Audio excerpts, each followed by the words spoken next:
Right, guys, I want to make a quick ramble on the 5 keys to muscular development.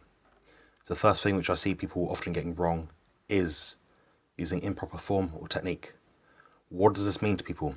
It means when you're hitting the gym, you're using the correct movement path and your body is aligned in the correct method and way to maximize your lifts whilst performing it as safely as humanly possible.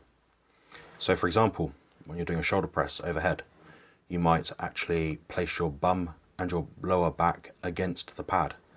This will ensure that you will not have any excess leverage through the spine, be using your feet to push the weight up or using any extra inertia. That's what I'm very keen on. You want to target your exact muscles using the exact movement pattern that you need to engage them and maximize muscular recruitment. Secondly, oftentimes people do not rest and recover enough. What does this mean to people? It means you do not take enough time off from the gym between your workouts to gain strength. So for example, you would not ideally be doing a chest press Monday, Tuesday, Wednesday, Thursday, Friday, Saturday, Sunday. You might, if your recovery is quite good, be able to do that twice per week, for example, Monday and Thursday. I like people to ideally follow a routine or a pattern which is performed over a period of a few days. So for example, they might hit chest twice per week or twice every 8 or 9 days. I'm joined with Jerome Armstrong, who's going to talk about the other things that we're going to mention today. So I've just gone over improper form or technique, and I've gone over rest and recovery. Sure. You've got the element of training specificity as well. So how would that apply, Jerome, if you wanted, say, to build up your back or your biceps? Yeah. If you want to build a muscle, you need to know the physiologic function that it performs and perform resistance concordant with that muscle function and joint design. So you don't need to necessarily go too in depth about the biomechanics of every single muscle, but you should have some underlying degree of understanding of how certain muscles work if you want to know how to best work them. So we've talked about it before, the bicep functions in wrist supination, elbow flexion, and shoulder flexion. So in general, you just need to fill one of those or more or multiple of those roles in a way that is safe and doesn't put too much pressure on the extreme positions of the ends of the range of movements. For the most part, basic pushing and pulling movements will fulfill the major physiologic functions of most of these muscle groups that you have. And then bodybuilders, people that are trying to bring up weak areas, they might start looking at different ways to shift a little bit of overload into more specific muscle groups or certain areas of certain muscle groups if they feel that they need to bring up a certain area. People needing to emphasize upper pecs. Conventionally, we're just told to do incline presses. Well, the clavicular fibers of the upper pecs also function in overhead pressing movements. But more broadly, it's just a good idea to have some understanding of how your body is working within certain movement patterns and what muscles are firing so that you can use that knowledge and apply resistance to it. Yeah, I like the example you used. You can effectively just build your body using very simple movements. It doesn't have to be anything special. I think as time goes by and a person becomes more advanced into their lifting regime, they might actually become more specific when they've got enough muscle, but they just have those key niggling weak points to their physique which they have not developed over that time. So for me, it might be doing a high incline chest press to work more for the clavicular fibers. I might be doing a decline push-up, finding a way to get the upper chest nice and short. So I've been doing a movement recently which is a neutral grip shoulder press. It's a bit easier on the shoulder joint itself, but I'm actually able to, if I lean back and my body is in that sort of position, Yep. I'm able to get my upper chest activated really nicely, which I wouldn't be able to do otherwise doing, a low cable fly or something. It's just not going to be as advantageous. I wanted to talk as well about overtraining and undertraining. So how often do you see that? And do you think people have is it more prevalent that people do one versus the other, do you think, in what you've experienced? That's a good question. I would say that most people probably undertrain in terms of intensity and overtrain in terms of volume. When we're looking at resistance training, it is a tool that we are using to elicit a compensatory response that's going to stimulate a positive adaptation in the body.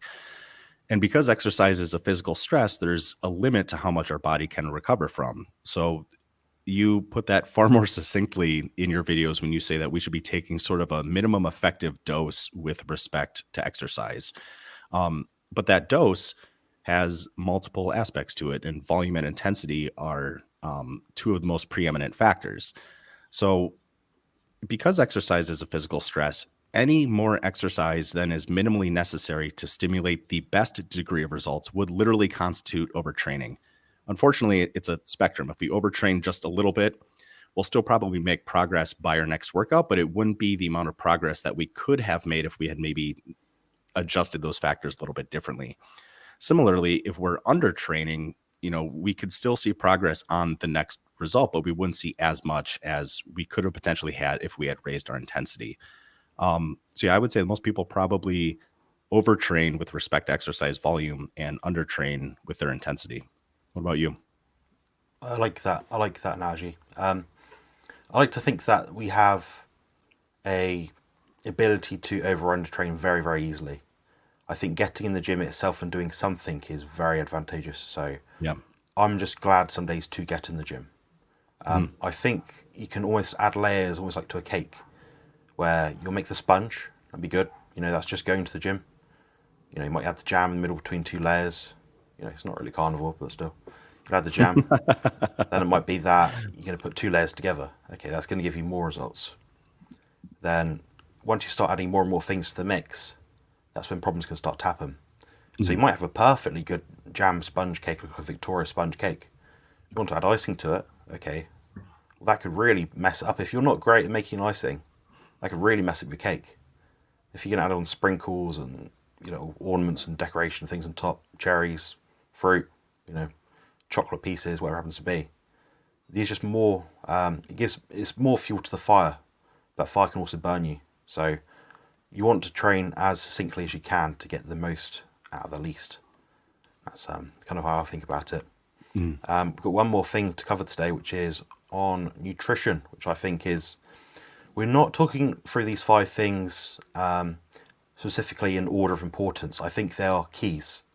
You can't open a door without all the keys. So we want you guys to follow all of these things, not just one. So this is nutrition. For me, that means getting adequate nutrition to recover from the workouts. It means the right amount of protein and the right amount of energy to be able to train intensely to give your body that adaptation stimulus.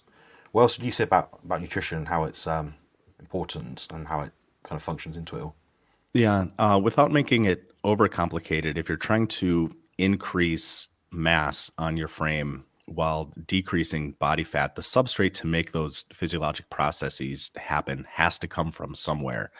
And the better building materials that you give your body, the better the end result is going to be.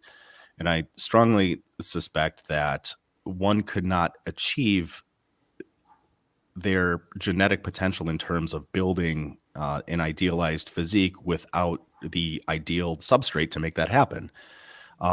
So species appropriate diet, we think so much about bodybuilding in terms of what we're doing in the gym, but you're right. It's these keys. I look at it like 5 pillars that are holding up a structure, and they're all equally important because they're all sharing, some degree of support and load. We think of bodybuilding as just training, but it's training, it's nutrition, it's rest, it's making the adjustments on your diet and your training to continue to make progress.